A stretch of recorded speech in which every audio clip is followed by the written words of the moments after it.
Hello friends, Indian economy and Indian financial system के कुछ important question answers को आज हम लोग डिस्कस करेंगे। और ये जो क्वेश्चन आंसर्स है ये आपके मेमोरी बेस्ड क्वेश्चन है, यानी ये क्वेश्चंस आपके एग्जाम में ऑलरेडी पूछे गए। तो मई 2023 में जो आपका एग्जाम कंडक्ट किया था, पहली बार आपका इंडियन इकोनॉमी का पेपर कंडक्ट किया गया था, तो ये वाले क्वेश्चन जो है उसमें पूछे गए थे।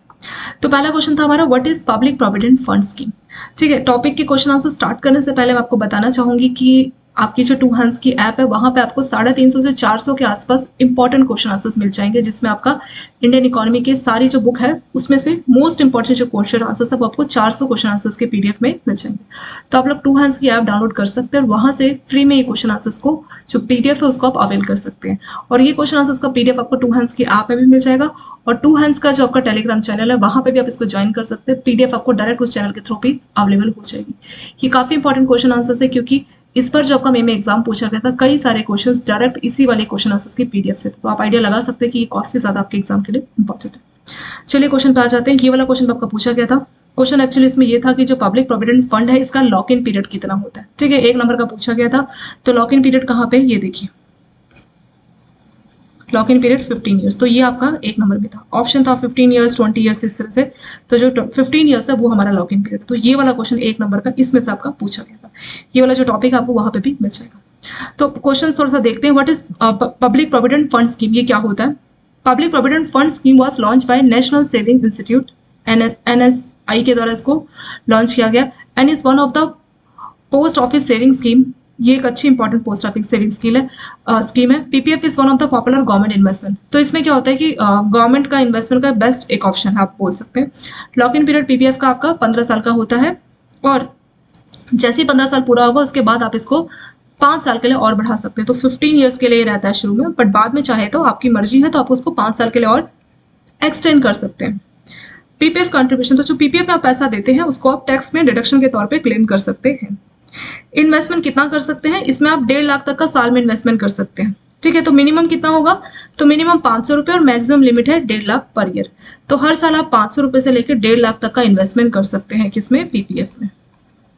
More over return from PPR are completely tax exempted. तो जिसमें जो रिटर्न मिलता है उसमें आपका पूरा का पूरा टैक्स एग्जम्पशन रहता है। और जो हमने 1.5 लाख की साल भर में जो इन्वेस्टमेंट की ना, तो उसको हम लोग एटीसी एक्ट के तहत, एटीसी सेक्शन के तहत जो है डिडक्शन क्लेम कर सकते हैं। तो पीपीएफ के ऊपर क्वेश्चंस क्या आ सकता है, इसका लॉक इन पीरियड को लेकर बहुत क्वेश्चंस पूछते हैं। तो सबसे इंपॉर्टेंट क्वेश्चन तो यही है। लॉक इन पीरियड इसका 15 ईयर्स का होता है। इसको बाद में 5 साल के लिए आप और एक्सटेंड कर सकते हैं। अगली चीज क्या है, मतलब अगर आपने आज मान लीजिए पीपीएफ अकाउंट खोला तो 15 साल तक आप भूल जाइए, 15 साल तक आप उस पैसे को विड्रॉ नहीं कर सकते। ठीक है, तो उसी को बोलते हैं लॉक इन पीरियड, कि जिस टाइम तक हम कुछ भी हो जाए पैसे को विड्रॉ ना कर पाए तो वो हमारा लॉक, मतलब पैसा हमारा लॉक कर दिया जाता है 15 सालों के लिए। तो रिटर्न भी इसमें अच्छा है, और इसमें जो इंटरेस्ट मिलता है ना वो कंपाउंड हो जाता है, कंपाउंड इंटरेस्ट। तो इसीलिए लोग इसमें इन्वेस्ट करना पसंद करते हैं। और कई बार सेक्शन के ऊपर भी क्वेश्चन पूछते हैं कि इसमें कितने तक का जो है मैक्सिमम इन्वेस्टमेंट किया जा सकता है। तो आंसर होगा 1.5 लाख। ठीक है, तो दूसरा क्वेश्चन बन गया कि मैक्सिमम इन्वेस्टमेंट पीपीएफ में कितनी की जा सकती है। तो आंसर क्या रहेगा, 1.5 लाख तक की जा सकती है। और क्या क्वेश्चन इसमें से बन सकता है, इसमें ये भी बन सकता है कि कौन से सेक्शन के तहत हम इनकम टैक्स में ये जो हमने 1.5 लाख का इन्वेस्टमेंट किया इसको हम लोग कौन से सेक्शन के तहत डिडक्शन क्लेम कर सकते हैं। तो वो हमारा एटीसी के तहत। अगला क्वेश्चन इसमें अमाउंट को लेके हो सकता है कि मिनिमम कितना अमाउंट आप इन्वेस्ट कर सकते हो और मैक्सिमम कितना। तो मिनिमम 500 रुपए से लेकर मैक्सिमम 1.5 लाख तक। ठीक है, तो 500 से लेकर 1.5 लाख तक। तो ये हमारा चौथे क्वेश्चन का आंसर इसमें बन गया। और बात की, अगर एक पर्सन वो एक से ज्यादा पीपीएफ अकाउंट खोलना चाहे तो क्या पॉसिबल है, नहीं। They can not open multiple. तो एक पर्सन सिर्फ एक ही अकाउंट खोल सकता है अपना पीपीएफ वाला।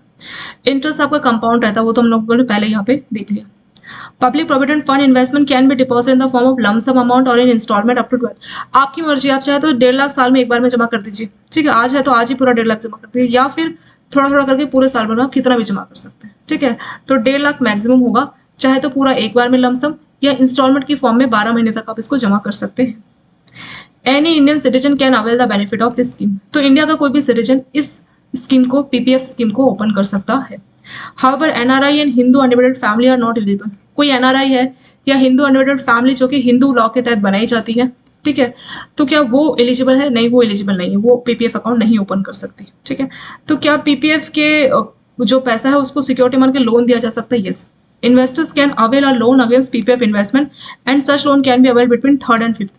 तो आपका तीसरा और जो 5वां साल है उसी साल आप क्या कर सकते हैं, इस पीपीएफ के पैसे को डिपॉजिट मान के, सिक्योरिटी मान के लोन भी ले सकते हैं बैंकों से। PPF has lock in period of 15 years, और their benefit can be reaped during retirement by the investors. तो वही बोला कि 15 साल का इसका पीपीएफ का जो है लॉक इन पीरियड रहता है। इसके साथ आपका जो पीपीएफ वाला टॉपिक है, ये जो क्वेश्चन है यहाँ पे कंप्लीट इसमें हो गया। तो ये क्वेश्चन आपका 1 नंबर का पूछा गया था कि कितने साल का इसका लॉक इन पीरियड है। मई 2023 का क्वेश्चन है, आंसर था आपका 15 ईयर। ठीक है, तो सिंपल सा क्वेश्चन 1 नंबर का यहाँ पे पूछा गया। तो पीपीएफ स्कीम में एक्जैक्टली क्या है, कोई भी पर्सन जो कि इंडिया का सिटीजन है, इसमें Hindu undivided family NRI eligible नहीं है, तो कोई भी इंडिया का सिटीजन जो है पीपीएफ अकाउंट अपना ओपन कर सकता है। साल में 500 रुपए मिनिमम और मैक्सिमम 1.5 लाख तक का पैसा इसमें इन्वेस्ट किया जा सकता है। इसमें जो लॉक इन पीरियड है, मतलब पैसा कितने सालों के लिए फंस जाता है, तो आंसर है 15 ईयर्स। 15 सालों के लिए आपका पैसा फंस जाता है। और 15 सालों के लिए अगर इसको आप एक्सटेंड करना चाहे पीपीएफ स्कीम को, तो आगे 5 साल के लिए इसको आप एक्सटेंड कर सकते हैं। इसमें जो आपको इंटरेस्ट मिलता है ना, वो आपका कंपाउंड होता है, मतलब इंटरेस्ट पे आपको इंटरेस्ट मिलता है। और इसमें जो आप पैसा इन्वेस्ट कर रहे हैं 1.5 लाख, तो वो आपका टैक्स डिडक्शन है, मतलब टैक्स में आप इस पैसे को डिडक्शन के तौर पे क्लेम कर सकते हैं। कौन से सेक्शन के तहत, सेक्शन 80C के तहत। ठीक है, और इंटरेस्ट इसका कंपाउंड रहता है, वो हम लोगों ने यहाँ पे देख लिया। लॉक इन पीरियड 15 ईयर्स रहता है। तो इसके साथ ये जो पीपीएफ का टॉपिक है, छोटा सा टॉपिक यहाँ पे ये कंप्लीट इसमें हो गया। नेक्स्ट क्वेश्चन है, what is hire purchase. Hire purchase क्या होता है, तो इसको लेके भी 1 नंबर का क्वेश्चन आपका पूछा गया था। हायर परचेज का मतलब क्या होता है। Hire purchase refers to arrangement. ये कैसा अरेंजमेंट है, देखिए इसमें क्या होगा कि मान लीजिए आपको कोई बहुत महंगी चीज खरीदनी है। मान लीजिए आपको एक मशीन खरीदनी है, आपकी एक फैक्ट्री, आपको अपनी फैक्ट्री के लिए मशीन खरीदनी है। आप दुकान में पूछने गए मशीन की कीमत क्या है, दुकानदार ने बोला 1 करोड़ रुपए की कीमत है। आप तो फैक्ट्री चलाते हैं, आपके पास उतना सारा पैसा नहीं है, तो आप दुकानदार से बोलते हो कि क्या कुछ ऐसा अरेंजमेंट किया जा सकता है कि मेरे को आप एक काम कर दो, ईएमआई बना दो, मेरी इंस्टॉलमेंट बना दो, इंस्टॉलमेंट में मैं पे करूंगा। मान लीजिए उसने इसकी कीमत बोली 1 करोड़ 20 लाख, एग्जाम्पल के तौर पे 1.2 करोड़। आपने बोला चलो कोई नहीं, 20 लाख तो मैं अभी पे कर देता हूँ, बाकी जो 1 करोड़ बचा उसकी मेरी साल की 10-10 लाख की ऐसे इंस्टॉलमेंट बना दो। ठीक है, और मैं उसको इंस्टॉलमेंट यानी ईएमआई पे करूंगा। ऐसा आपने उस दुकानदार से बोला। तो दुकानदार को तो अपना सामान बेचना है, इतना महंगा 1 करोड़ तो किसके पास होगा, 1.25 करोड़, 1.2 करोड़। तो उसने बोला ठीक है, आप डाउन पेमेंट कर दीजिए 20 लाख की, और बाकी जो पैसा बचा 1 करोड़ उसकी मैं आपकी ईएमआई बना देता हूँ, ईएमआई अपनी पे करते रहना। तो वो जो अरेंजमेंट किया दुकानदार और आपने और दुकानदार ने, तो उसी को बोलते हैं हायर परचेज। ठीक है, इसमें आप जो चीज परचेज कर रहे हो वो आप हायर में इसको कर रहे हैं। Hire purchase refers to arrangement made mostly between two parties in which one party want to buy some expensive assets by paying the amount in various installment, and therefore it is a kind of arrangement where the purchaser agree to pay some amount, जिसको हम लोग down payment बोल रहे हैं, to the supplier at the time of purchase, and balance amount is paid in various installment along with interest that is charged at some fixed percent। तो हाँ, ऐसा नहीं है कि जो 1 करोड़ है वो फ्री में रहेगा, उस पर इंटरेस्ट भी चार्ज करेगा दुकानदार। ठीक है, उसने आपको एक तरह से लोन ही दिया है, तो 1 करोड़ का इंटरेस्ट लगा के आपको ईएमआई आपकी बना देगा, आपको उस तरह से पे करना रहेगा। वही चीज जो हमने यहाँ पे बोली ना, वही यहाँ पे लिखा है कि ये अरेंजमेंट है दुकानदार के बीच में और मतलब ग्राहक के बीच में, बायर सेलर के बीच में, जिसको आप लोग 2 पार्टीज बोल सकते हैं, जिसमें एक पार्टी कुछ एसेट्स को खरीदना चाहती है दूसरी से। तो इसमें क्या करती है, इसमें बोलती है कि कुछ अमाउंट वो पे करेगा जिसको डाउन पेमेंट बोला गया, और बाकी का जो अमाउंट बच गया, जो बैलेंस अमाउंट बचा, उसको वो इंस्टॉलमेंट की फॉर्म में पे करेगा। तो उसी अरेंजमेंट को बोला जाएगा hire purchase arrangement. Next question है, what is finance lease. Finance lease क्या होती है, तो ये भी 1 नंबर का क्वेश्चन था।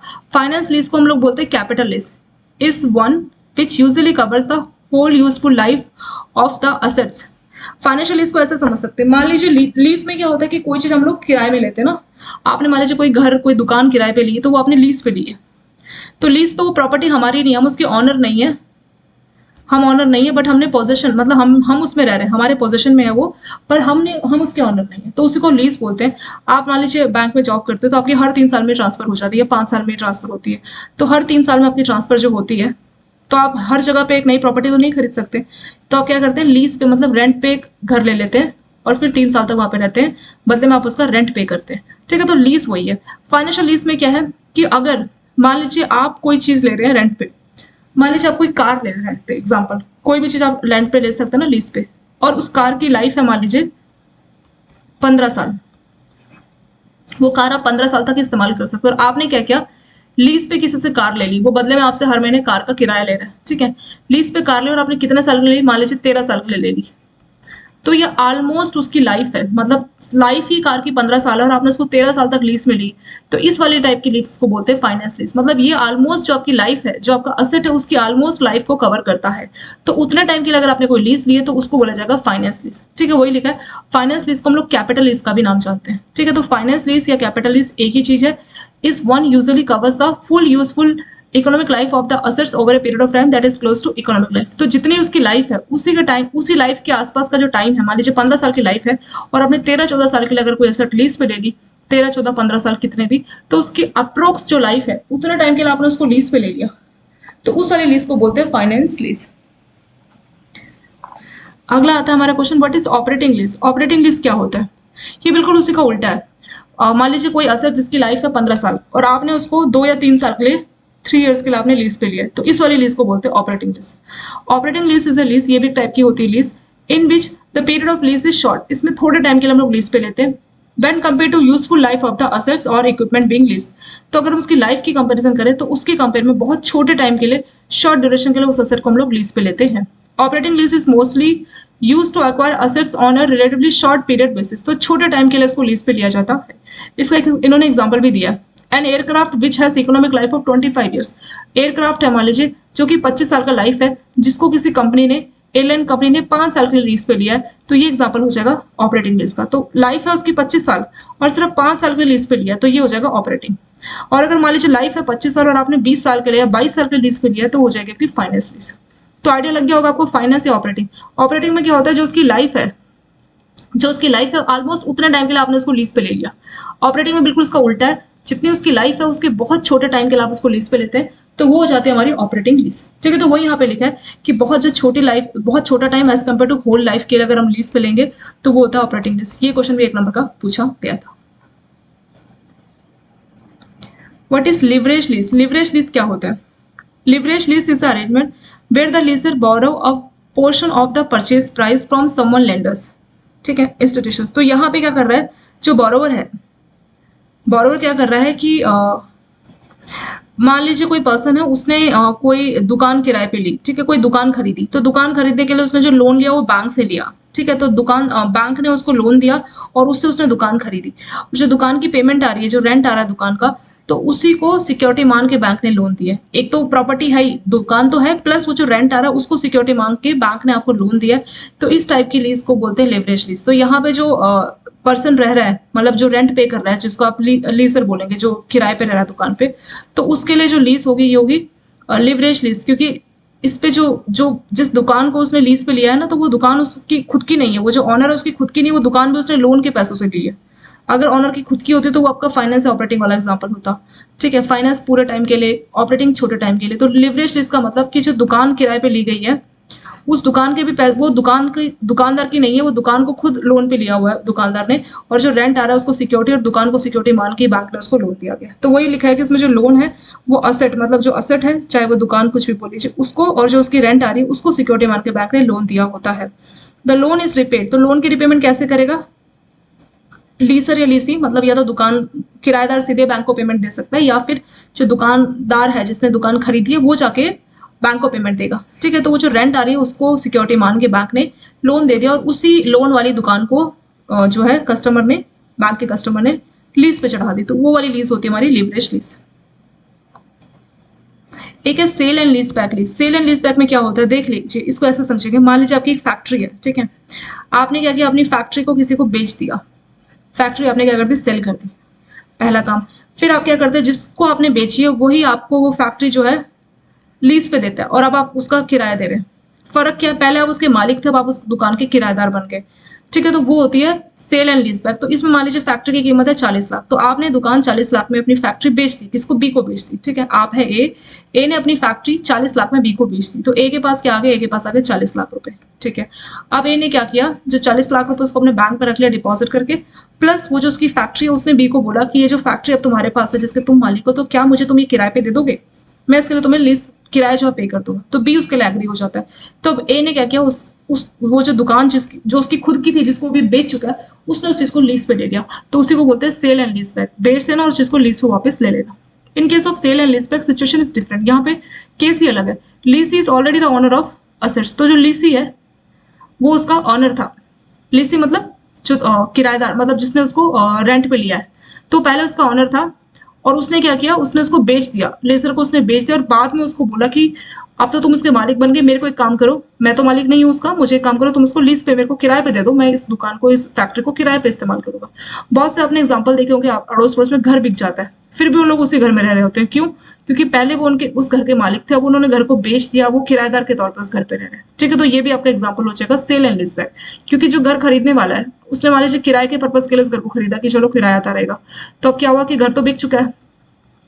अब जो किराए के तौर पे आप उस घर को आपने किराएदार के तौर पे उसको रखा हुआ है, तो वो जाएगा हमारा सेल एंड लीज बैक का बेस्ट एग्जाम्पल। नेक्स्ट क्वेश्चन आपका इसी वाला टॉपिक में से पूछा गया था, अटल पेंशन योजना के ऊपर से। ठीक है, तो अटल पेंशन योजना क्या है? गवर्नमेंट की एक स्कीम है, पेंशन स्कीम है, और इसको स्पेशली जो अनऑर्गेनाइज सेक्टर के वर्कर्स है, अनऑर्गेनाइज मतलब जैसे कुछ लोग लेबर, फैक्ट्री, मजदूर इस तरह से काम करते हैं ना, अनऑर्गेनाइज, जिसको ब्लू कॉलर जॉब बोलते हैं, तो वो जो वर्कर्स है उनके लिए पेंशन स्कीम गवर्नमेंट के द्वारा चलाई गई। इसमें कितना पेंशन मिलता है? तो गारंटेड पेंशन 1000, 2000, इसमें 5 ऑप्शन है। अगर आप ज्यादा, जैसे ये बिल्कुल वैसे ही जैसे आप कोई इंश्योरेंस लेते हैं ना, तो ज्यादा प्रीमियम पे करोगे तो ज्यादा अमाउंट की इंश्योरेंस मिलेगी, कम पे करोगे तो कम अमाउंट की। तो सेम ऐसे यहाँ पे भी है, कम अमाउंट का आपको हर महीने अपना प्रीमियम पे करना है तो आपको 1000 वाली मिलेगी, सबसे ज्यादा का पे करना है तो 5000 की मिलेगी। तो कई बार क्वेश्चन इसके अमाउंट के ऊपर भी आ जाता है कि अमाउंट कितना है। 1000 से शुरू होता है, 5000 में मैक्सिमम अमाउंट जाता है, यानी 5000 से ऊपर की पेंशन इसमें नहीं दी जाएगी। कब मिलेगी पेंशन? जैसे 60 ईयर्स का एज कंप्लीट होगा वैसी पेंशन शुरू इसमें हो जाएगी। और any citizen of India including NRI is eligible, तो कोई भी पर्सन जो है इंडिया का एनआरआई को मिला के इस स्कीम के लिए अप्लाई कर सकता है। हाँ, इसके लिए एज के ऊपर भी जो है आपको क्वेश्चन पूछ सकते हैं। एज आपका होना चाहिए 18 से 40, तो अप्लाई करने की जो एज है वो लिमिट कितनी है? 18 से 40 के बीच में होना चाहिए। On attending age of 40 the person would cease to eligible to सब, जैसे उसका एज कंप्लीट हो जाएगा 40 तो पर्सन एलिजिबल नहीं है, अब वो स्कीम के लिए एपीआई के लिए अप्लाई नहीं कर सकता। और उसका अकाउंट जो है सेविंग अकाउंट होना चाहिए किसी बैंक या पोस्ट ऑफिस में, तभी वो इस स्कीम को खोल सकता है। ठीक है, अगर मान लीजिए अकाउंट नहीं है तब तो पहले उसको बैंक जाके एक अकाउंट खोलना पड़ेगा, तब वो अप्लाई करेगा अटल पेंशन योजना स्कीम के लिए। एक और इसमें चेंजेस किया गया 1 अक्टूबर 2022 से, एक नया चेंज किया है इसमें कि कोई भी इंडिया का सिटीजन जो कि टैक्स पे करता है वो एलिजिबल नहीं है। ठीक है, तो टैक्स पे करता है मतलब वो उसकी अच्छी खासी टैक्सेबल इनकम है, तो वो अनऑर्गेनाइज सेक्टर में तो नहीं आया, इसीलिए वो पर्सन एलिजिबल ही नहीं है, नॉट एलिजिबल। तो 2022 से अमेंडमेंट किया गया। फिर इसमें लिखा है इन केस सब्सक्राइबर, मान लीजिए कोई पर्सन, क्योंकि 2022 से पहले ऐसा कुछ लिखा नहीं था कि इनकम टैक्स कोई पे करेगा तो वो एलिजिबल नहीं होगा, तो 2022 से पहले ऐसी कोई बात नहीं होती। तो बहुत सारे लोग जिन्होंने 2022 से पहले ज्वाइन कर लिया होगा स्कीम, तो उनका क्या होगा? तो वही इसमें लिखा है in case subscriber who join after 1 October 2022 is subsequently found to have income tax payer, और अगर वो इनकम टैक्स पेयर है तो उस केस में क्या होगा कि उसकी जो अकाउंट, जो एपीवाई स्कीम है उसको क्लोज कर दिया जाएगा, और जितना भी उसका पैसा जमा हुआ था उसको वापस कर दिया जाएगा। ठीक है, उसको पेंशन नहीं मिलेगी, जितना भी पैसा उसने स्कीम के लिए जो पे किया होगा ना प्रीमियम, तो वो सारा उसको वापस कर दिया जाएगा। ठीक है, वही इसमें बोला। और ये जो आपका एपीवाई है ना, इसको सेक्शन 7 ऑफ आधार एक्ट 2016 के साथ इंक्लूड कर दिया गया। तो इसका मतलब एपीवाई के लिए वही पर्सन अप्लाई कर पाएगा जिसके पास आधार कार्ड होगा, आधार नंबर होगा। तो वही लिखा है कि इसमें आपको प्रूफ ऑफ पोजीशन के लिए आपको आधार कार्ड होना जरूरी है, तभी आप एनरोलमेंट कर पाओगे एपीवाई के लिए। ठीक है, तो आधार बिल्कुल ये जरूरी कर दिया गया। इसके साथ आपका एपीवाई वाला क्वेश्चन भी सिंपल कंप्लीट इसमें हो गया। तो क्वेश्चंस क्या आ सकता है इसमें एग्जाम में से? तो इसमें एज को लेके क्वेश्चन आ सकता है, तो एज कितना? 18 से 40 साल। अगला क्वेश्चन अमाउंट को लेके आता है, तो 1000, 2000, 3000, 4000, 5000। ठीक है, 1000 से शुरू होता है, लाइन से गिनते जाइए 2, 3, 4, 5, तो लाइन से पेंशन अमाउंट शुरू होती है। तो एज को लेके काफी इसमें क्वेश्चन आ जाता है, तो वो काफी इसमें इंपॉर्टेंट है। और ये जो है अभी कोई पर्सन जो इनकम टैक्स पेयर है वो एलिजिबल नहीं है, तो ये वाला पॉइंट भी आप लोगों को नोट करना है। लास्ट पॉइंट अभी ये आधार कार्ड के साथ लिंक हो गया, तो सेक्शन 7 ऑफ आधार एक्ट के तहत इसको लिंक कर दिया गया है आधार कार्ड के साथ। तो जो भी पर्सन एनरोलमेंट चाहता है एपीवाई के लिए, तो उसके पास आधार नंबर होना मैंडेटरी इसमें है। नेक्स्ट क्वेश्चन है what is small finance bank and schedule commercial bank priority sector lending target. ये क्वेश्चन भी 1 नंबर का पूछा गया था। और एक और बात, जो प्रायोरिटी सेक्टर लैंडिंग के ऊपर आपका जो वीडियो है वो वीडियो आप बिल्कुल देख लीजिए। सिंपल सा एक वीडियो है 40-45 मिनट का, और उसमें से आपका 5 नंबर तक का क्वेश्चन पूछा गया था। ठीक है, 5 नंबर, सिर्फ एक वीडियो से आपका 5 नंबर। तो प्रायोरिटी सेक्टर लैंडिंग आपका बहुत ज्यादा इंपॉर्टेंट है इंडियन इकोनॉमी के लिए। ये वाला टॉपिक आप बिल्कुल भी छोड़ के मत जाइए। प्रायोरिटी सेक्टर लैंडिंग का आपको वीडियो मिल जाएगा। प्रायोरिटी सेक्टर लैंडिंग जो न्यू सर्कुलर, जो आपका आरबीआई ने सर्कुलर दिया था ना, जिसमें सारी चीजें मेंशन, वहीं से मैंने आप लोगों के लिए वीडियो बनाया। वो वीडियो आपको 2 हैंड्स की ऐप में भी मिल जाएगी, यूट्यूब में भी आपको मिल जाएगा। प्रायोरिटी सेक्टर लैंडिंग का वीडियो जरूर देख के जाइए। और इस वीडियो में से आपके कम से कम 4 से 5 नंबर तक के क्वेश्चन पूछे गए थे। ठीक है, और इस बार भी पूछे जाएंगे, तो काफी इंपॉर्टेंट टॉपिक है आपका है। तो स्मॉल फाइनेंस बैंक का लिमिट कितना है, उनका टारगेट क्या है? जो स्मॉल फाइनेंस बैंक है उनका 75%। तो एडजस्टेड नेट बैंक क्रेडिट का 75% टारगेट है कि उनको प्राइवेट सेक्टर के तहत पूरा करना है। ऐसे जो डोमेस्टिक शेड्यूल कमर्शियल बैंक है उनका 40%। तो जो हमारे जैसे SBI हो गया, PNB, ये सारे जो बैंक है इनका टारगेट है प्राइवेट सेक्टर का 40%। ठीक है, 40% किसका? एडजस्टेड नेट बैंक क्रेडिट का 40% उनको प्राइवेट सेक्टर के तहत देना है। ये किसके टारगेट है? यह है शेड्यूल कमर्शियल बैंक के टारगेट। बाकी कौन बच गया? बाकी जो आपका ये जो स्मॉल फाइनेंस बैंक है उनका है 75%। तो जो उनका ANBC adjusted net bank credit उसका 75% उनको टारगेट है प्राइवेट सेक्टर के तहत उनको देना है। प्राइवेट सेक्टर क्या होता है? तो कई सारे सेक्टर्स को गवर्नमेंट ने प्राइवेट सेक्टर डाला है, जैसे एजुकेशन हो गया, रिन्यूएबल एनर्जी हो गया। तो प्रॉपर गवर्नमेंट बताती है वही वाले सेक्टर जो है आपके प्राइवेट सेक्टर में हो जाएंगे। अगर उनको लोन दोगे तभी आपके प्राइवेट सेक्टर का टारगेट पूरा माना जाएगा। तो ये वाला क्वेश्चन 1 नंबर का पूछा गया था। अगला क्वेश्चन इस टॉपिक में से था प्रधानमंत्री जनधन योजना। तो इसमें अमाउंट था कि कितना लाइफ कवर इंश्योरेंस मिलता है, तो वो था आपका 2 लाख रुपीज। ठीक है, तो 2 लाख तक का इंश्योरेंस कवरेज दिया जाता है। तो ये क्वेश्चन भी आपका 1 नंबर का इस टॉपिक में से पूछा गया था। तो प्रधानमंत्री जनधन योजना क्या है? ये आपकी लाइफ इंश्योरेंस स्कीम है। इसमें एज लिमिट क्या है? देखिए इंपॉर्टेंट चीज इसका एज लिमिट है। ठीक है, एज लिमिट इंपॉर्टेंट और अमाउंट इंपॉर्टेंट है। तो एज लिमिट कितना? 18 से 50। तो अगर आप 18 से 50 साल के तभी आप एलिजिबल है। एक और बात यहाँ पे नीचे वाली है, देखिए 18 से 50 साल तक तो आप एलिजिबल है, लेकिन जो आपको प्रीमियम है वो आपको 55 साल तक पे करना रहेगा। ठीक है, जैसे आपका एज 50 क्रॉस होगा तो आप इस वाली स्कीम के लिए एलिजिबल नहीं है, बट प्रीमियम आपको 55 ईयर्स तक की एज तक पे करना रहता है। तो ये भी इंश्योरेंस स्कीम है, ये लाइफ इंश्योरेंस है, मतलब पर्सन की डेथ हो जाएगी तभी उसको अमाउंट पे किया जाएगा।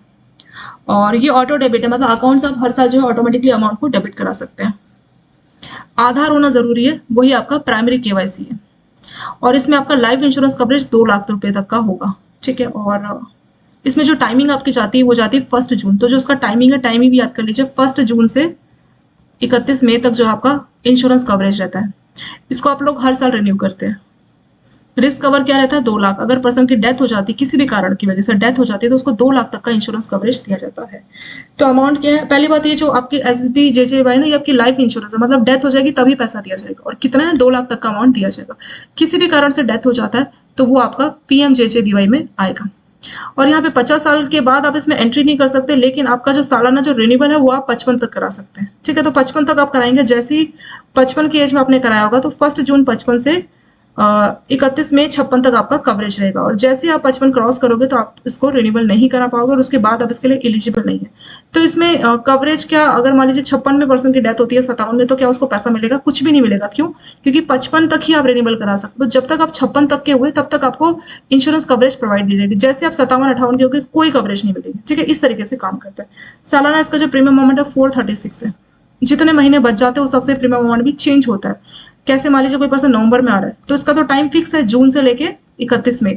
तो जो नवंबर में आएगा उसको दिसंबर, जनवरी, फरवरी, मार्च, अप्रैल, मई तक का कवरेज मिलेगा। तो 5-6 महीने का कवरेज मिलेगा। तो उसी हिसाब से उसका प्रीमियम भी कम हो जाता है। 436 पूरे साल का है, मतलब जो पर्सन 1 जून के लिए अप्लाई कर रहा है, मान लीजिए कोई पर्सन 31 मई को आया, उसने बोला कि 1 जून से मेरा इंश्योरेंस लगा दो, तो 1 जून से 31 मई तक का जो है टाइम स्टैंडर्ड है। इसको ये जो कंपनी है आपकी लाइफ इंश्योरेंस कंपनी, इसने फिक्स किया टाइम। तो 1 जून से 31 में, तो जो पर्सन जिस टाइम पे एंटर करता है उस हिसाब से प्रीमियम रहता है। तो कोई पर्सन ऐसे टाइम पे एंटर कर रहा है जो कि 1 जून से उसका कवरेज शुरू है, तो उसका प्रीमियम रहेगा 436 रुपीज। ठीक है, इस तरीके से काम करते हैं। तो क्वेश्चन क्या इंपॉर्टेंट है, इसके लाइफ कवरेज को लेकर क्वेश्चन पूछा गया था 1 नंबर का कि कितना कवरेज मिलता है, तो आंसर था आपका 2 लाख रुपीज।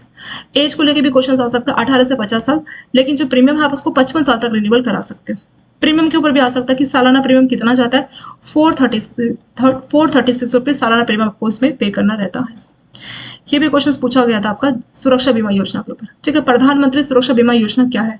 ये है आपकी एक्सीडेंशियल इंश्योरेंस, जो अभी हमने थोड़ी देर पहले देखा था ना। ये जीवन ज्योति है आपकी लाइफ इंश्योरेंस, मतलब पर्सन की किसी भी कारण से डेथ होती तभी उसको पैसा मिलेगा 2 लाख रुपए। एक्सीडेंशियल इंश्योरेंस में अगर पर्सन की डेथ होगी सिर्फ एक्सीडेंट से, या फिर वो एक्सीडेंट की वजह से वो विकलांग हो गया, मान लीजिए एक हाथ या एक पैर से अगर हाफ विकलांग हो गया तो उसको 1 लाख रुपए मिलेगा। अगर पूरी तरह से उसकी अगर डेथ होगी तब उसको 2 लाख रुपए पे किया जाएगा। ठीक है, वही इस पे लिखा हुआ है। ये आपकी जो सुरक्षा बीमा योजना है ये आपकी एक्सीडेंशियल इंश्योरेंस स्कीम है। इसमें एज लिमिट 18 से 70 है, वहां पे 18 से 50 था, यहाँ पे 18 to 70। तो अगला क्वेश्चन आपका एज के ऊपर है। और इसमें भी टाइमिंग सेम वही है, 1 जून से 31 मई। और आपका बैंक में या फिर पोस्ट ऑफिस में अकाउंट होना चाहिए जिसको ऑटो डेबिट किया जाएगा। इसके लिए भी KYC आपका आधार ही रहता है। इसमें 2 लाख तक की अमाउंट दिया जाएगा इंश्योरेंस के तौर पे अगर आपका एक्सीडेंट से डेथ हो जाता है। और फुल डिसेबिलिटी मतलब दोनों हाथ दोनों पैर, इससे अगर फुल डिसेबिलिटी होती तो उसको 2 लाख मिलेंगे। देखिए यहाँ पे 2 केस है, 2 लाख कब मिलेगा, या तो एक्सीडेंट से डेथ हो गई या फुल डिसेबिलिटी हो गई। दूसरा केस है 1 लाख कब मिलेगा, जब पार्शियल डिसेबिलिटी, जैसे एक हाथ एक पैर, तो उस केस में आधा पैसा मिलेगा, जिसको हम लोग बोल रहे हैं पार्शियल डिसेबिलिटी। प्रीमियम कितना है, 20 रुपए, इसमें 20 रुपीज पर ईयर का प्रीमियम है, और अकाउंट होल्डर के अकाउंट से इसको डेबिट कर लिया जाएगा। ये भी आपका ऑटो डेबिट है। ये स्कीम किसके द्वारा ऑफर किया जाता है, जो जनरल इंश्योरेंस कंपनी है, जनरल इंश्योरेंस का जो बिजनेस करती है, वो ये वाली स्कीम को ऑफर करती है। ठीक है, तो इसके ऊपर क्या क्या क्वेश्चंस बन सकता है, एक क्वेश्चन इसकी एज को लेके हो सकता है, और सबसे इंपॉर्टेंट इसका सम एश्योरेंस को रहता है। तो सम एश्योरेंस कितना मिलेगा, अगर पर्सन की डेथ हो गई एक्सीडेंट से तो 2 लाख मिलेगा, या फुल डिसेबिलिटी आ गई, फुल डिसेबिलिटी मतलब दोनों हाथ दोनों पैर चले गए इस तरह से, तो उस केस में दोनों हाथ चले गए, या और है यहाँ पे और दोनों पैर, तो इस तरह से फुल डिसेबिलिटी हो गई, तो उसमें उसको 2 लाख मिलेगा। ठीक है, डेथ या full disability 2 lakh, partial disability तो 1 लाख, ये इसमें बिल्कुल याद करके जाना। और अमाउंट प्रीमियम को लेके भी आ सकता है, 20 रुपए सालाना इसमें आपको पे करना रहता है। एज को लेके आ सकता है, तो 18 से 70 साल की एज के लोग ही अप्लाई कर सकते हो। और ये किस टाइप की स्कीम है, ये एक्सीडेंशियल स्कीम है। जिससे पहले हमने देखा था ना, वो आपकी थी लाइफ इंश्योरेंस, मतलब डेथ हो जाएगा तभी मिलेगा, अदरवाइज कुछ भी नहीं मिलेगा। लेकिन इस केस में अगर एक्सीडेंट हो गया और हाफ पार्शियल डिसेबिलिटी आई तब 1 लाख मिलेगा, अदरवाइज 2 लाख मिलेगा। ठीक है, इस तरीके से स्कीम काम करती है। और इसमें 20 लाख रुपए तक का जो है प्रीमियम, आपका सालाना प्रीमियम इसमें जाएगा। चलिए, इसके साथ जो इंपॉर्टेंट क्वेश्चन आंसर ये आपके कंप्लीट हो गए। और इसमें मैंने आपको बताया था ना, प्रायोरिटी सेक्टर वाला वीडियो आप लोग जरूर देख लीजिए, काफी इंपॉर्टेंट है। सिंपल से 40-50 मिनट की वीडियो से आपका 4-5 नंबर का आसानी से आपका पूछा जाएगा, 5 मार्क्स तक आपका कवर हो जाएगा। और प्रायोरिटी सेक्टर के मैंने आपके लिए जो क्वेश्चन आंसर से आपको प्रायोरिटी सेक्टर के क्वेश्चन आंसर भी मिल जाएंगे, तो उनसे भी आपके काफी इंपॉर्टेंट क्वेश्चन आंसर कवर हो जाएंगे। जैसे मैंने आपको बताया था ना कि इंडियन इकोनॉमी के 400 के आसपास क्वेश्चन आंसर आपको पीडीएफ मिल जाएगी 2 हैंड्स ऐप में, तो आप डाउनलोड करके फ्री में क्वेश्चन आंसर्स को अवेल कर सकते हो। वहां भी मैंने प्रायोरिटी सेक्टर के ऊपर 15 से 20 क्वेश्चन रखे, तो उनसे भी आपको काफी आइडिया हो जाएगा कि प्रायोरिटी सेक्टर का टॉपिक क्या है, और आपकी सारी चीजें वहां पे कवर हो जाए। इसके साथ ये वाला इंपॉर्टेंट जो क्वेश्चन आंसर का पार्ट है ये कंप्लीट करते हैं। वीडियो अगर आप लोगों को अच्छी लगे तो लाइक, सब्सक्राइब, शेयर जरूर करें। Thank you so much for watching this video.